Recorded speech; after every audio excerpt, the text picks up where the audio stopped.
Welcome, Philip. Hey, Phil, thank you so much. It's a delight to be here with you. Allow me to introduce you. Philip Hellmich is the Shift Network's Director of Peace, a position he's held for 7 years. Philip, I just finished reading your book, God in Conflict, and I was mesmerized by your journey of exploring the inner and outer dimensions of peace and the friendships you made all over the world. Can you hold up a copy of the book? Yep, here you go, Phil. God in Conflict. It's available on Amazon and on Kindle. And I want to check out the picture there at the back. That's in the Peace Corps there back in the late 80s with Sparky. Great. Now, you grew up in a large family in rural Indiana. How did your humble beginnings get you started on this global peace journey? Yeah, Phil, my family, I am so blessed with my family. I grew up in a small farm and factory town, Greensburg in southeastern Indiana. My parents were married when they were 17 years old. They had 10 children. I was the only one that was planned, number five. It was a different time. People would ask my mom if you're Catholic, and she'd say, yep, no sense of rhythm. And my dad would say, yep, we love each other. I can't keep her off me. And you know, I have the 9 siblings by birth, and then we picked up one more brother later when his parents died. And my parents really just I just am so grateful for my parents and my siblings. My mom said she knew if she kept us clean and we did our homework, other kids wouldn't laugh at us for not having a lot of money. My dad worked in a factory. And then there was just this love and support in school, love and support in athletics. The siblings, we would support one another. We were always looking after one another. And being the fifth, being the middle, I was aware of the older ones and the younger ones, always being aware of people's needs and if need to, mediating a little bit. And my parents taught us to be aware of the neighbors, particularly the elderly, to go shovel snow and mow grass, do the right thing. It was an all-white county. My parents really brought home tolerance. They would not allow any racial comments or whatsoever, and they just really encouraged us to thrive and be loving. And all of us put ourselves through college. Some got graduate degrees. My oldest brother went back to Germany to find our family roots and encouraged us all to travel. And to this day, Phil, my family is an incredibly close-knit family. There's a lot of love and support. Text messages, Snapchat.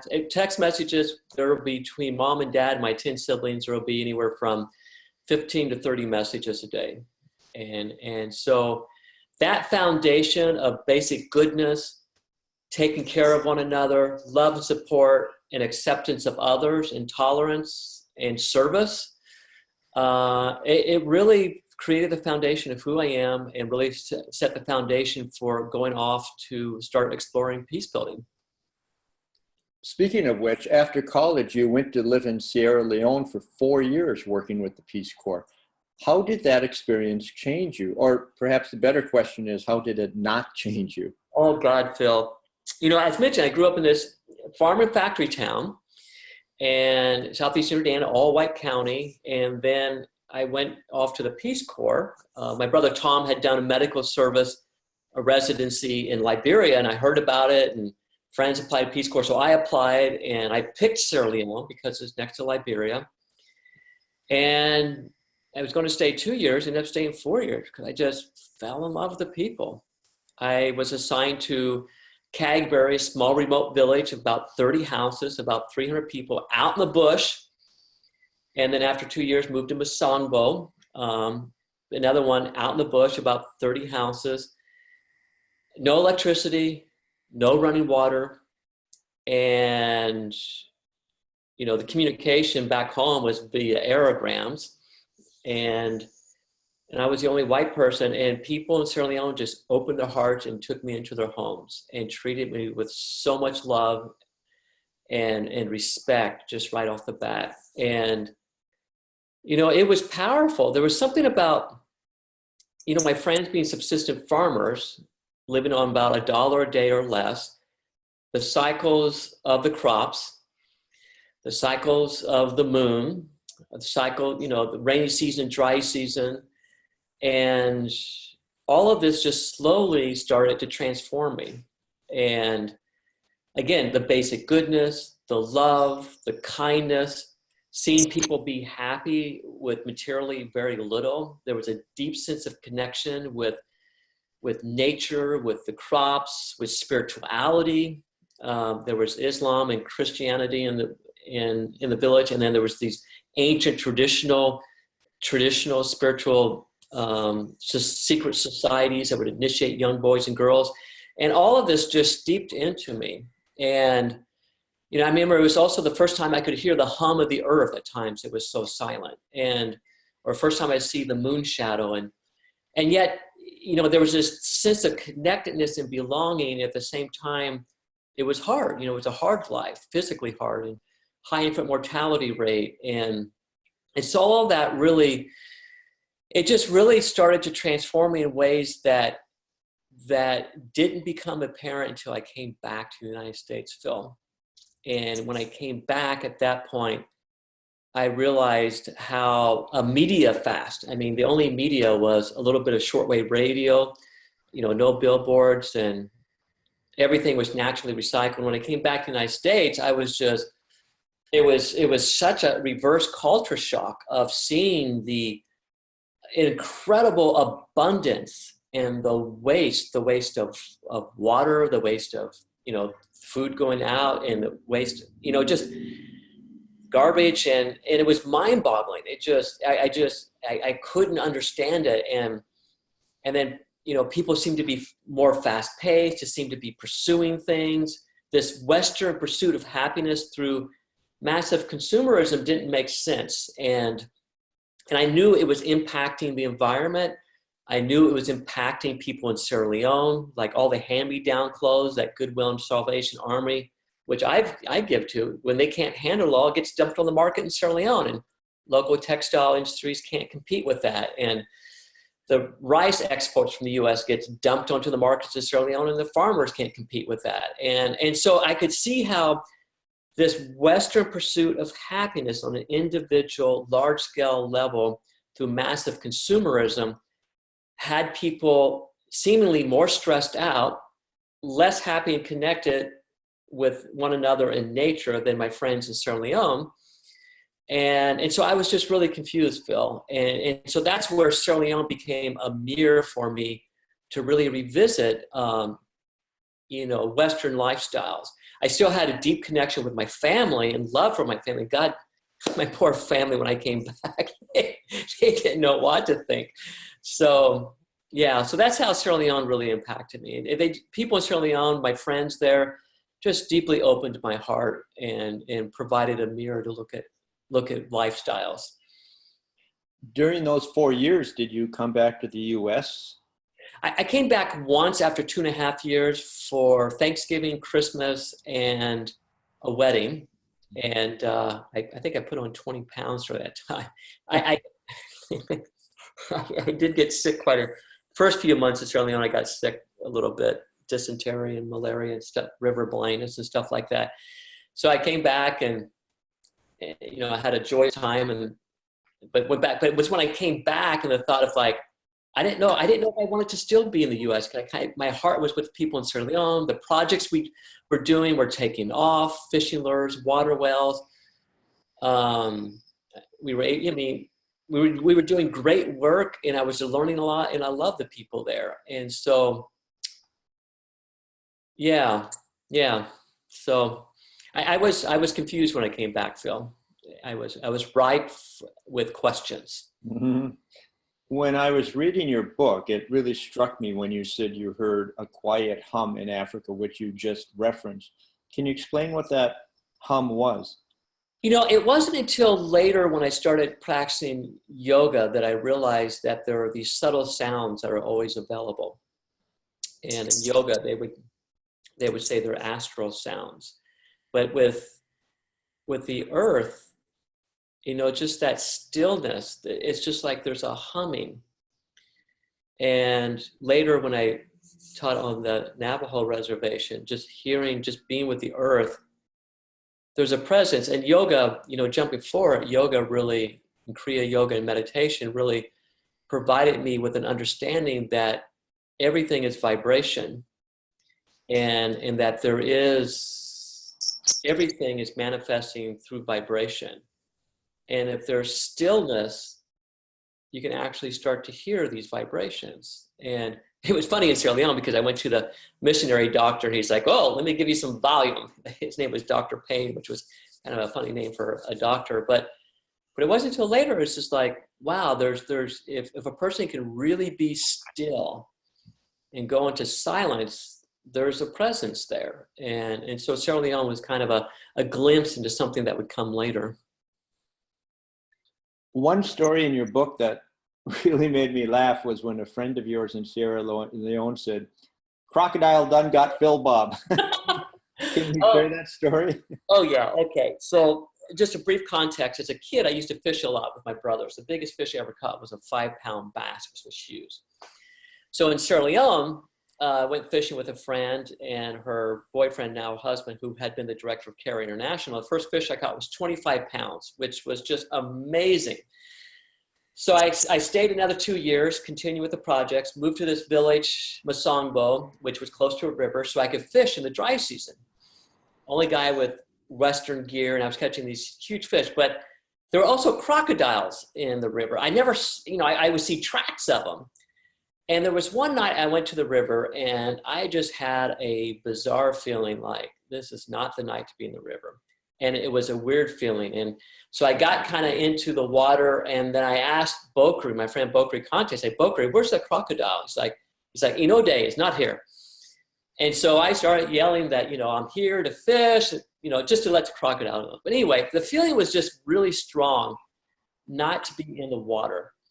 And so, but I needed to take a bath because we hadn't built a water well in the village yet. And so I gave the fishing pole to Bokri, and I take a stick, I'm checking the rocks, and then I step in, and then I step, and the next thing I know is my entire right leg up to my hip socket is in extreme pain. And I just started shrieking because, it's one of those sheer moments of terror where there's so much pain in the leg. It's like the mind is freaked out, already looking for crocodiles, and Bokri comes running over, "Crocodile, don't get through, Bob. Crocodile, don't get through, Bob." And he's yelling. And I'm scrambling on all four to get it out of the water. And then I get out of the water, and Bokri's there. And there I am, stark naked. He's like, "What? Now, Witten. I was like, "Electricity." And Bokri fell to the ground laughing. It was electricity. There was no electricity anywhere for like miles. I had stepped on an West African electric catfish, which puts out 400 to 500 volts of electricity. So here I am, afraid of crocodiles, and I step on 400 to 500 volts of electricity that just shocked the living daylights out of me. and there's one other funny story on this. And so that's funny. There's another one where I thought I was drowning once, and I was in the canoe, and it was in the area with a crocodile, and the storm came, and the canoe goes down, and I'm starting to swim to the shore, and then I think, don't think about crocodiles. And then my legs got tangled up in something, and then my head went underwater, and I was like, I'm going to drown in West Africa. And at that point, I put my legs down and stood up, and I was in 3 feet of water. And and so that became a moral. That's the moral of that story for me is like, whenever I feel like I'm in over my head, just stand up.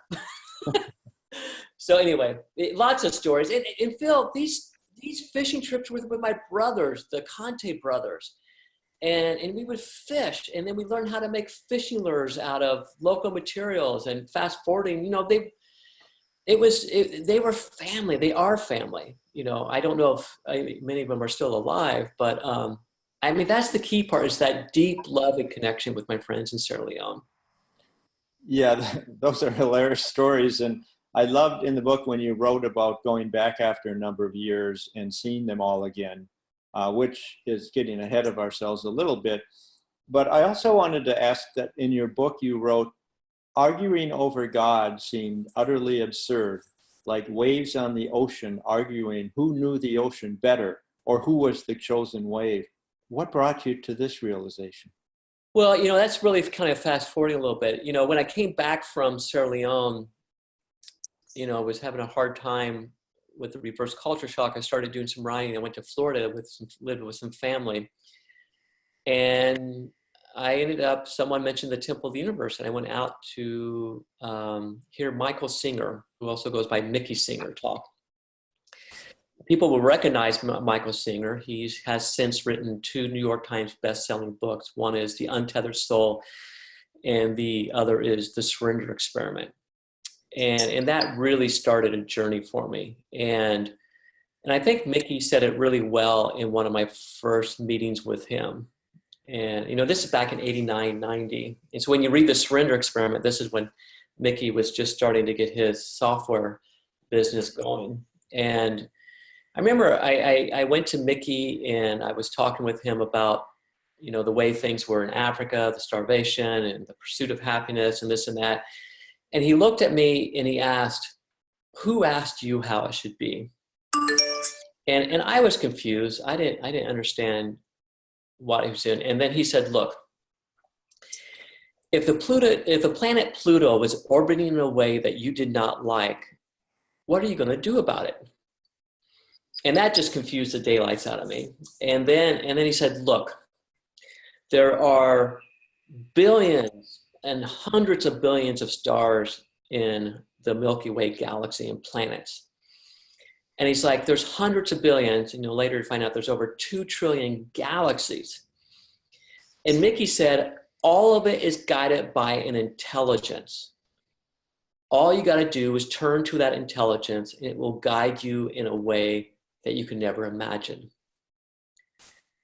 And so what Mickey was, and it took me years, and I still go back, I still reread his books, and, I love Mickey Singer. He's probably one of the most, next to Paramahansa Yogananda, was one of the most influential people in my life. Later met Rick Levy also. And that thing about there being a natural intelligence, and it's like sometimes we can, with our limited mind, Mickey was pointing out that there's this incredible consciousness beyond our mind, this universal consciousness. The soul is the doorway to it, and we can tap into it. And that intelligence is guiding everything. And with our mind, sometimes we can think, oh, I know this, I know that, and this is God, from that little perspective of a mind. But the mind is only a tool of the soul, which is a wave on this vast ocean of whatever you want to call it, spirit, universal consciousness, God. So I think that's why, that's where that question comes from. We're all a wave. We're all a soul embodied, and we're having this experience, and the soul, is part of this larger ocean of wave. And to say that this soul knows there's a saying, he who knows does not say, and he who says does not know. I think Lao Tzu or something like that. But it just opened, Mickey Singer opened vast doorways for me that later led to the autobiography of a yogi, to Paramahansa Yogananda. I worked with Rick Levy later, and then others. But so that's where that comes from, Phil. And there's a lot more I could say about this, because that perspective, particularly when looking at service work and peace building, is huge.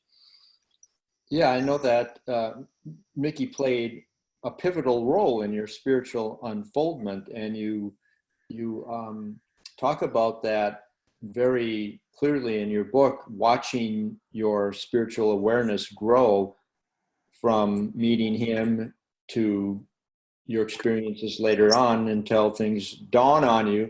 It's really a nice progression in the book. And after meeting Mickey and opening that spiritual doorway, you then started working for Search for Common Ground and went back to Sierra Leone during the war while maintaining a meditation practice that you had started after knowing Mickey. What is Search for Common Ground's mission? It sounds like it was a perfect job for you at that time. Yeah, it was. Search for Common Ground's mission is to transform the way the world deals with conflict. away from adversarial approaches to cooperative problem solving. And so there's some assumptions in that. One is conflict is natural. It's a natural part of life. It comes about with differences.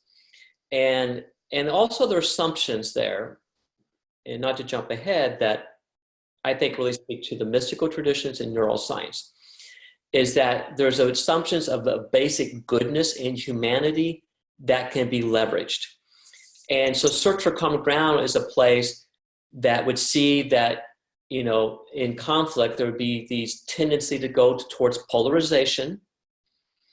And when going towards polarization, extreme positions would drive the agenda with anger and fear. And, you know, there's a whole dynamic there I could go into in more detail. And they knew that if people could rediscover their common humanity, it would awaken qualities like compassion and tolerance, forgiveness. And then people could then, instead of attacking each other, stand side by side to work on problems and address them together. And so I joined in 97. I'd gotten back from Peace Corps in 89. During that, in between those years, I worked on the Navajo Reservation, worked at Peace Corps in Washington, D.C., and then joined Search for Common Ground. And then they asked if I wanted to go back to Sierra Leone on an assessment mission. And Phil, I have to tell you, this was one of those moments in life where there's a part of me is like, the answer was clearly yes, but there was this other part of me is like, I don't know if I want to go back. Because at this point in the news was stories about child soldiers. There were stories of incredible atrocities being done by these child soldiers. And the country was in a war, bloody, chaotic war that was fueled in part by the global economy, blood diamonds and timber trade. And so I, of course, I said yes and did go back. And imagine a place that's your second home. And when you left it, it was one of the most peaceful places in the world. Granted, there was poverty, but it was one of the most peaceful places. And to go back and landing, landing in the airport, and there's military everywhere. And then getting over to the Capitol, and then buildings are shot up, burnt out, bullet holes everywhere, military everywhere. And then we went up country back towards where I lived, and passing vehicles that were ambushed and shot up and burnt out on a road that I used to ride all the time. And at one point, the guy I was traveling with, John, he got nervous. He's like, this is a perfect place for an ambush. And someone from the BBC had been killed in an ambush on that same road the week before, just a few miles out further. So it was an intense experience. And at the same time, here I am meditating 2 to 3 hours a day. And, you know, Mickey Singer, you know, his teachings are there. And I got to go back to Masongbo to see the Conte brothers. And at first we didn't think we were going to be able to go. And then the Catholic bishop says, oh, you're from that village? I'll take you there, 14 miles outside of this town. And I didn't know who was going to be alive, and got there, and there was the church, Catholic church, people were drumming and chanting, and I go in there, and I see one of the Conte brothers, and I come up behind him, I tap him on the shoulder, he turns around, he's chanting, and he just starts smiling, he puts his arm around me, and just starts pinching really hard to see if I was real. You know, and then there's a few other of the Conte brothers, and there was this joyous reunion. And Phil, is one of these situations where there's this joyous reunion, and then the poverty was really off the scale because of the war. The rebels had been pushed back. And people were coming up and giving me coconuts and kola nuts. They were just palm wine, whatever little they had, they were giving to me. They were so happy to see me. You know, the projects we've done, the fishing were, you know, the water wells were still going on. And then I would hear these stories of atrocities. And so there's this mixture of love, hearing stories of atrocity. And then one of my friends pulled out a fishing lure he had just made. They were still fishing, feed their families. And so there was this joyous connection. And then when leaving when leaving, saying, I'll be back, and went back to see the Catholic bishop and, with the bishop and the priest. And I was leaving town, came across a horrific mob killing in this nearby town to Masangbo of a rebel. And,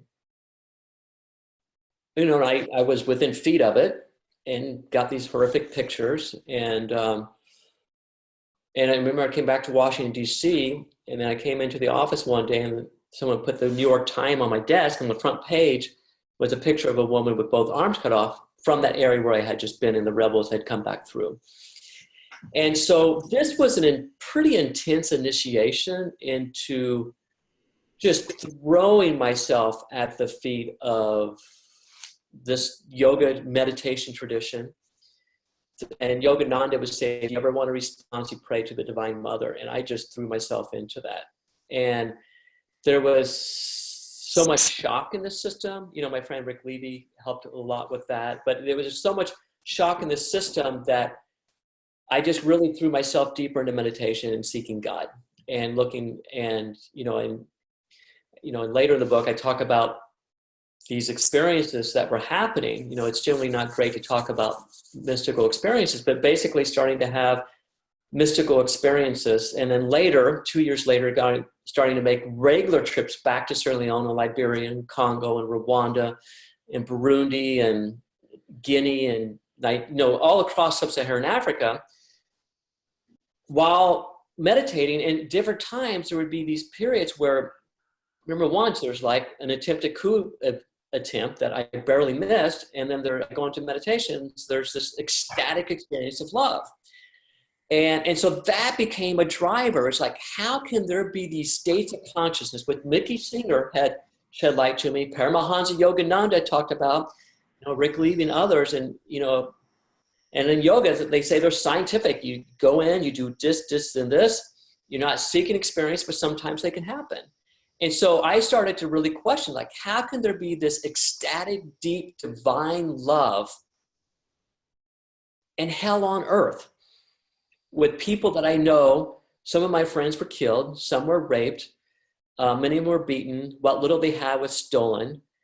And then there was children, 6 to 8 year old children, being turned into weapons of war, being placed on drugs. Masangbo, the village with the Conte brothers, was sacked by a teenage boy named Colonel Rambo, who's watching Rambo movies. And so this became a really intense diving into, where is God in the midst of all of this, God in conflict. And the other part, though, by working with Search for Common Ground, I was working on practical peace building. I could see that the global economy contributed to the conflict.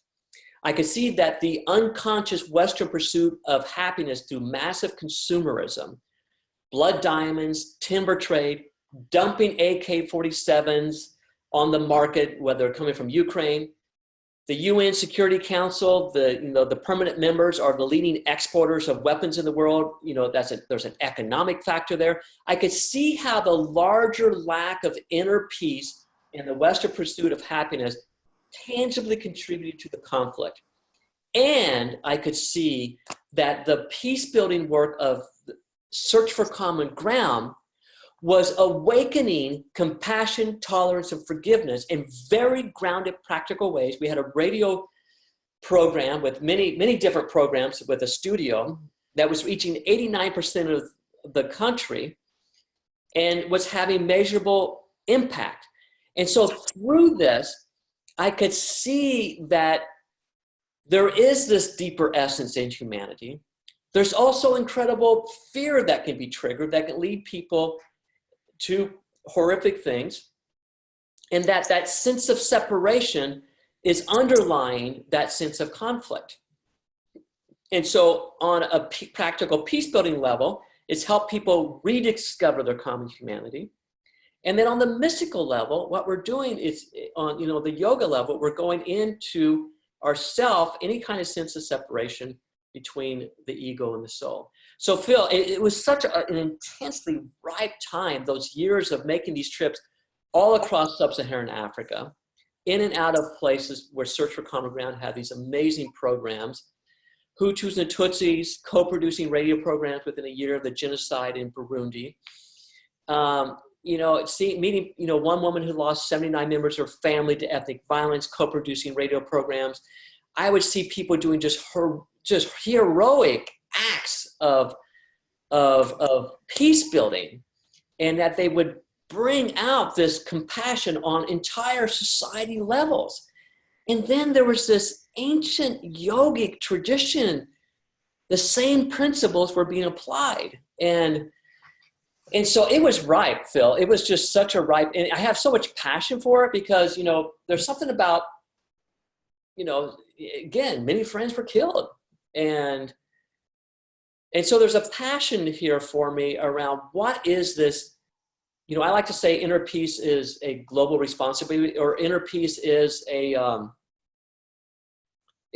actually a global solution, because inner peace together with practical action. And there's a whole range I can explain on that. And a lot of it comes back to Mickey Singer. But let me pause there, see if you have another question, because this is the area that I just am so passionate about, Phil. And the work with the Shift Network has just been amazing to really unpack all of this. Yes, you talk all the time about moving from inner to international on a continuum of peace. And that's, I can see the origins of your experience leading you to coin that phrase. Yeah. Yeah. Well, and see here, when I was at Search for Common Ground, I knew from my, from the experience of yoga and meditation, and from direct personal experience of these different states of consciousness, I knew the peace building work that Search for Common Ground was doing was leveraging the ancient wisdom of all the different spiritual traditions, the mystical wisdom about the innate divinity of humanity, of one's soul, and it was leveraging modern science, neuroscience. And thankfully, I was able to join the Shift Network. In the last 7 years, we've interviewed hundreds of peace builders. And as far as I know, it was a dream come true. It was the first time that anyone has kind of taken a bird's eye view to start interviewing people from inner, interpersonal, community, national, international, planetary, across 20-some different sectors of society. The inner dimension from science and spirituality. And if you go to the worldpeacelibrary.com, it's a free offering from the Shift Network. No one had done that before. My colleagues Emily Hine and Stephen Dinan and the whole Summits team and the Shift Network, we put this together. And from that view, I mean, there's several insights from here, Phil. This thing about inner, first of all, from this bird's eye view, Mickey Singer talks about there's an intelligence guiding everything. From that bird's eye view, we can see there is an intelligence in humanity that is expressing itself to help find peace and cooperation. And it's doing it in all these different individual expressions. But from that bird's eye view, you can see there's a larger impulse of humanity. And that impulse is really leading people to find creative solutions to problems that brings out the best of humanity. Now, going a little bit further, we can see how conflict is natural. Conflict is natural, and peace is our innate state of being. So conflict, this is where, Tara Brach, the Buddhist meditation director, teacher, says, we have our thoughts, we have our emotions, we identify with them, and we think that's who we are, and then we have a sense of separation from the larger whole. And Mickey Singer really talks a lot about this in Paramahansa Yogananda. When we identify with our thoughts and emotions or our body, we forget the fact that we're a soul. And if you want to know what the soul is, sit down and just try to watch your breath for a few minutes and see your thoughts come up. Bring your attention back to your breath, and you'll start to notice that there's a part of you that can witness your thoughts, can witness your breath. That's the witness. Mickey Singer talks about the untethered soul in the surrender experiment. He would, in other books, he would say the witness is the soul. Yogananda would say the soul has qualities such as, the first state of starting to contact one's soul is a negative peace. It's kind of an absence of all the mental and emotional disturbances. And that opens up to a positive peace, which opens up to a bliss and a joy. And those are innate qualities of the soul. This positive peace, this joy, this bliss, this love, compassion, and so forth.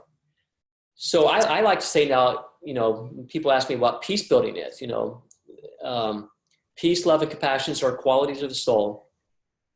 Peace building is the art and science of awakening those soul qualities in practical ways that help uplift all of humanity. And so through this work with the Shift Network, we start to see, and what's nice is neuroscience is starting to back up the fact that we're wired for compassion. We're wired for altruism. We're wired for cooperation. And evolution would say that's leading us to evolve. We're also wired for fight, flight, and freeze. So we can start to understand the dynamics in conflict. Fight, flight, and freeze, the amygdala gets triggered, and we go into a survival mode. And the range of options are that.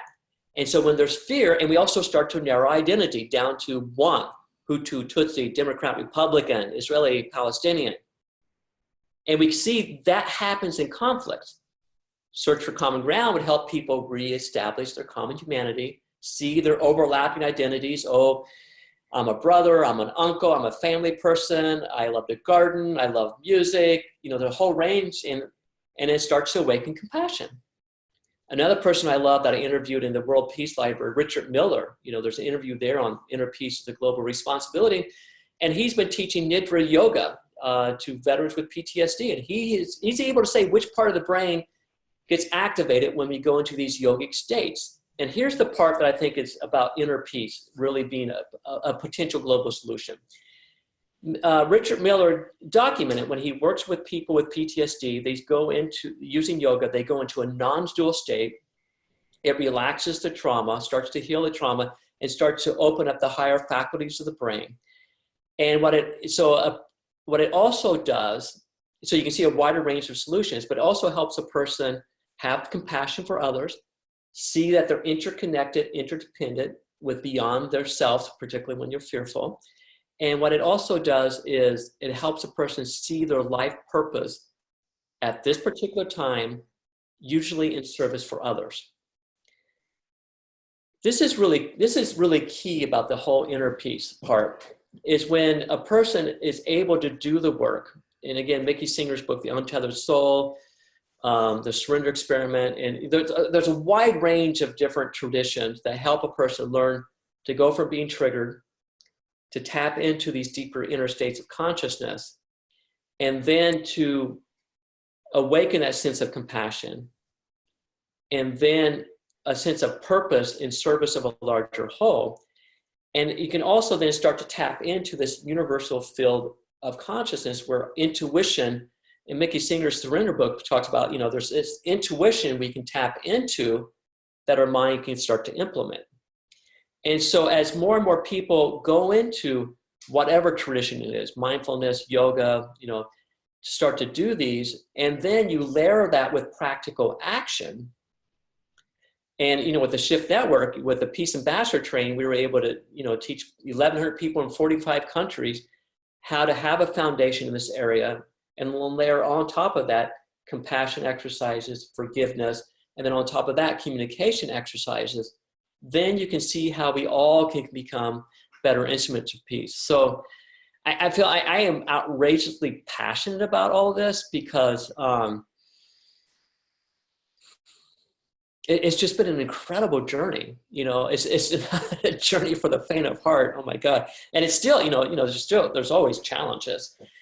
But let me pause there, Phil, see if you have some more questions. Well, I was going to say, yeah, your passion shines through loud and clear. And between your Peace Corps experience, your 14 years at Search for Common Ground, 7 years as Director of Peace for the Shift Network, you've been immersed in peace building for decades. Mm-hmm. Today, what do you see as the frontiers of peace, and how are we going to make progress in this critical area going forward? Oh, that's a great question, Phil. Some of the exciting areas are the intersection of neuroscience, spirituality, and peace building. There's a group in Washington, D.C., the Alliance for Peace Building, is doing a project around that. I think we're seeing a lot more innovation there, where people who may be a little bit shy about spirituality will open up to neuroscience. And I see that as something, I think, so that's one area that excites me. Another one is kind of to really start to rebrand peace.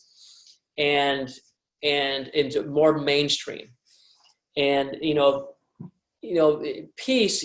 There's a wonderful quote from Steve Kilalea that we interviewed. He said, the Sanskrit has 108 words for love. Islam has 99 names for God. Japanese has 14 words for beauty. We've only got one word for peace. We don't have all the language to really describe all the different types of peace there are in the world. So I think it's important that we start to really expand our understanding of peace, and then we start to look at how can we accelerate what's already been growing exponentially, quietly, without people being aware of it. I mean, exponential growth in peace building, there's been an exponential growth of people practicing yoga and meditation. There's been an exponential growth of scientific research about the mind-body health aspect. There's been an exponential growth of the spread of peer mediation, conflict resolution, the number of schools with programs. There's been exponential growth of all these areas. There's been quietly a peace building infrastructure, global infrastructure growing around the world. Now we need to really learn how to mainstream it in ways where it can address the hunger. There's also a growing hunger in the world because, after working with Search for Common Ground, I understand why there's extreme polarization in the world. It's a very, very simple explanation, and I actually have charts I could show you, but you just imagine. But anyway, it's extreme positions drive an agenda. It's kind of like a rainbow. Extreme positions drive the agenda, and you want to expand the middle. But what media has done, particularly in the United States, well, globally in the last few years, is give more attention to extreme positions, and extreme positions drive their agendas with anger and fear. When there's anger and fear, people narrow the identities down to one and they attack each other. So that's what we're seeing played out. Search for Common Ground's work, there are all these different peace building tools and technologies. We can help people get out of fear states. We can help people rediscover their common humanity, and we can help people learn to stand side by side. So I feel like a lot of this is,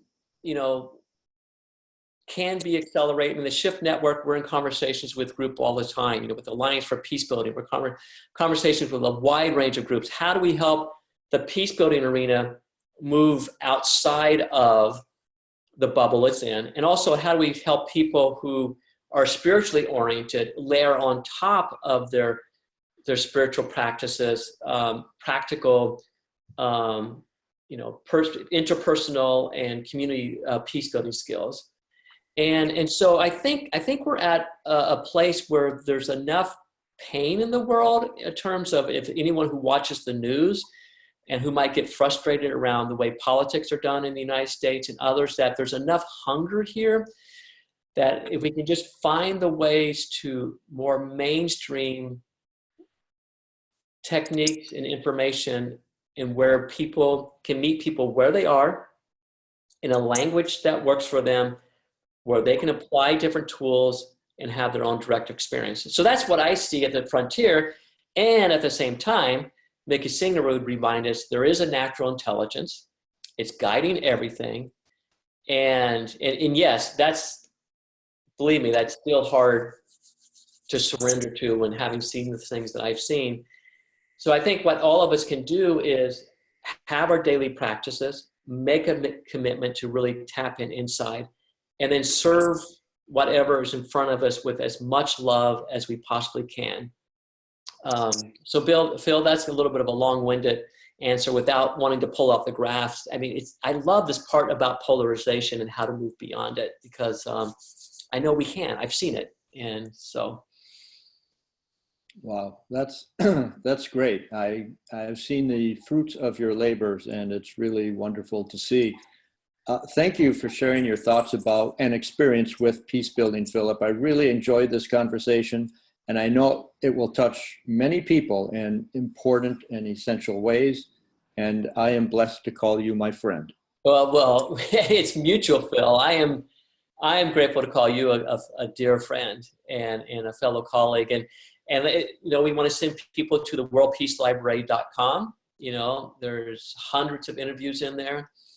You can look under broad topics of interpersonal, community, international, planetary, or you can look under categories, which are different sectors of society, business or education, or you can look via speakers. So, well, Phil, my friend, thank you so much for this opportunity. Yes, this was wonderful, and I will definitely link to the World Peace Library in the transcript of this interview. Yes. Thank you so very much. And Phil, they can find this on Amazon.com and also godinconflict.net. And I will link to that as well. Thank you, Philip. All right, my friend.